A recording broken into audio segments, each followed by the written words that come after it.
Gospodin s vama. Čitanje Svetoga Evanđelja po Mateju. Slava tebi, Gospodine.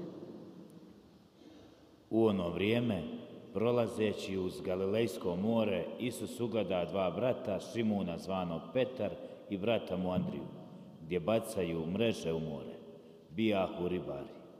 I kaže im: hajdete za mnom, učinit ću vas ribarima ljudi. Oni brzo ostave mreže i pođu za njim. Pošavši odande, ugleda druga dva brata, Jakova Zebedejeva i brata mu Ivana. U lađi su sa Zebedejem, ocem svojim, krpali mreže. Pozva i njih. Oni brzo ostave lađu i oca, te pođu za njim. Riječ Gospodnja. Slava tebi, Kriste.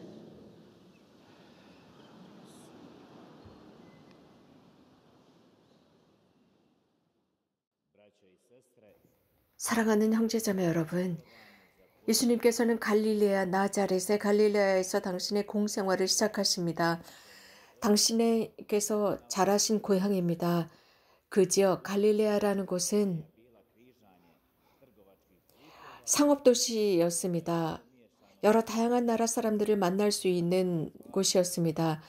그래서 유대인들은 갈릴레아를 이민족들의 마을이라고 했습니다. 그러나 마르코 복음사가는 당시에 4명의 첫 제자들을 어떻게 부르셨는지 보여주고 있습니다.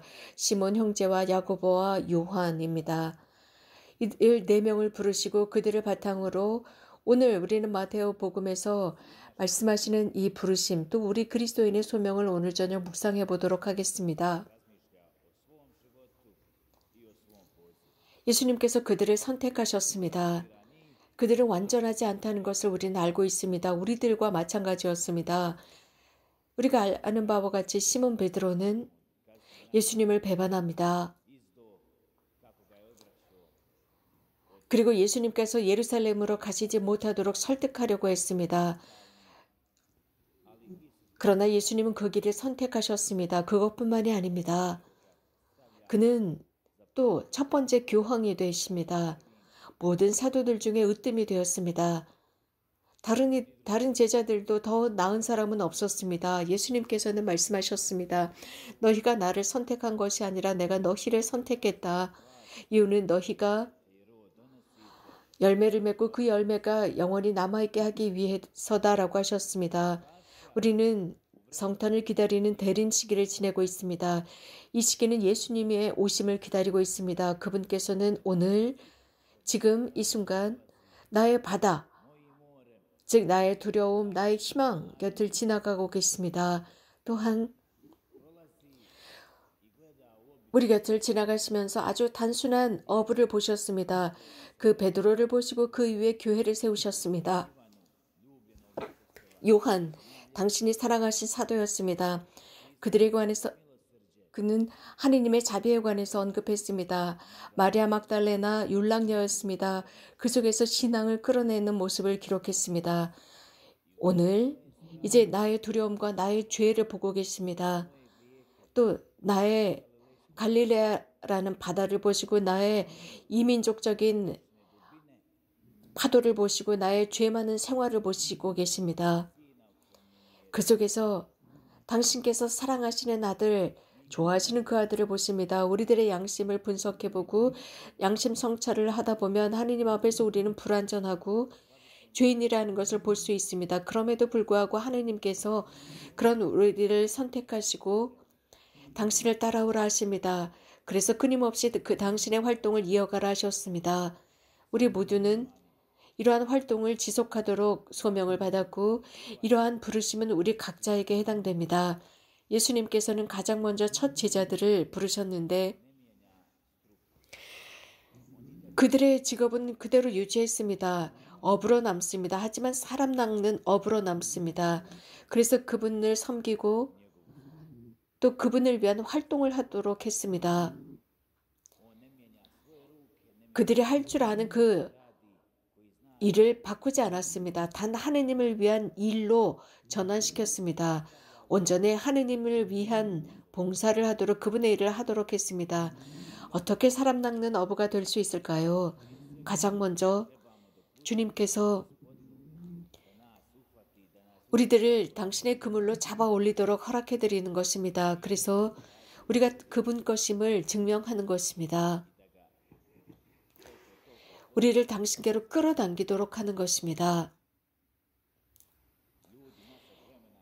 현대 사람들은 이런 말을 합니다. 말을 싫어한다라고 했습니다. 이미 바오로 6세께서도 50년 전에 이런 말씀을 하셨습니다. 사람들은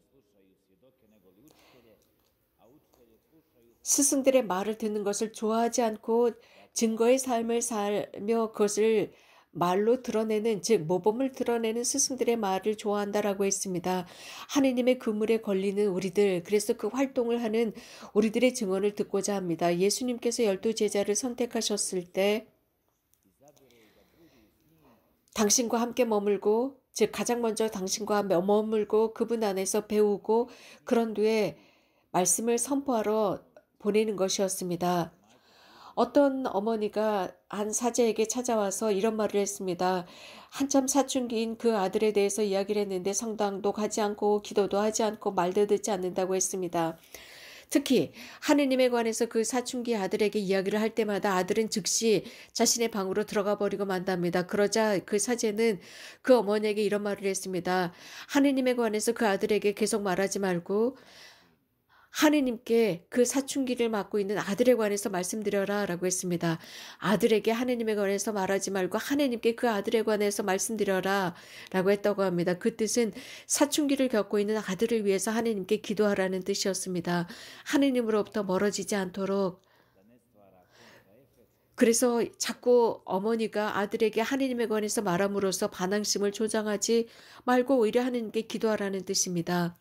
그래서 그 사람을 더욱 사랑하라는 것입니다. 누군가를 사랑할 때 우리는 그의 단점도 받아들일 수 있게 됩니다.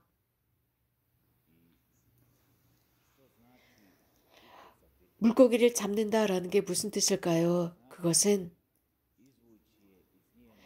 물고기의 어떤 자연적인 상태, 물고기가 살고 있는 그 환경으로부터 우리가 잡아낸다라고 하는 것은 죽음을 의미하는 것입니다. 그런데 예수님께서는 바로 제자들을 이렇게 그물로 낚아서 자신들의 그 일상의 안전함 속으로부터 끌어냈습니다.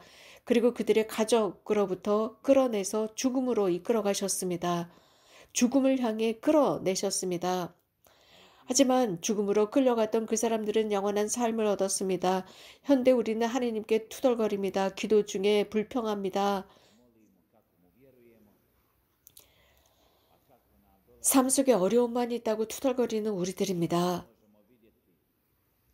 그러나 그분께서 당신의 삶을 어떻게 사셨고 또 제자들의 삶이 어땠는지 우리는 볼 수 있습니다. 형제자매 여러분, 주님께서 당신의 그물 안에 우리들이 들어갈 수 있도록 해달라 청합시다. 즉 우리가 어부이면서도 어부인 것을 눈치채지 못하게끔, 즉 우리가 하느님의 말씀을 전하면서도 말로만이 아니라 행동으로 전하도록 말입니다. 프란치스코 성인께서는 늘 행동으로 말씀을 전하라 라고 했습니다. 그리고 필요하다면 가끔씩은 말로도 전하라 라고 한 것과 같습니다. 아멘.